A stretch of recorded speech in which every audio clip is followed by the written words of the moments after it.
यह जानकर हैरानी होगी कि प्राचीन काल में रानियों का चयन कितना सख्त होता था। राजा ने सर्वोत्तम सुंदरियों का चुनाव करने के लिए एक विशेष शरीर मापने वाला ढांचा बनवाया। नियम था, बिना ऊपर लगे घंटी को छुए हुए उस ढांचे से गुजरना। तीनों ने आसानी से पहली परीक्षा पार कर ली।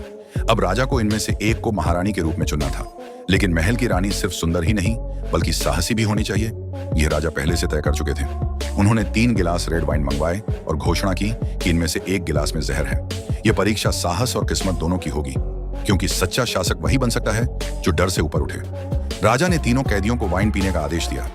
थोड़ी ही देर में एक कैदी जमीन पर गिर पड़ा, जिससे राजकुमारियां बुरी तरह घबरा गईं। हालांकि राजा ने पहले ही सुनिश्चित कर रखा था कि किसी निर्दोष को हानि न पहुंचे। इसके बाद तीनों राजकुमारियों की आंखों पर पट्टियां बांध दी गईं और फिर से 3 नए वाइन के गिलास पेश किए गए। अब बारी थी फैसला करने की।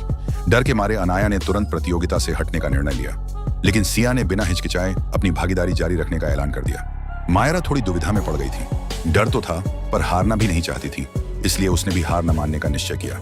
सिया ने बिना वक्त गंवाए एक गिलास उठाया और पूरा पी गई। जब उसे कुछ नहीं हुआ तो मायरा के हाथ पैर फूल गए। काफी हिम्मत जुटाकर उसने भी एक गिलास उठाया, मगर डर के कारण आखिरी पल में वापस रख दिया।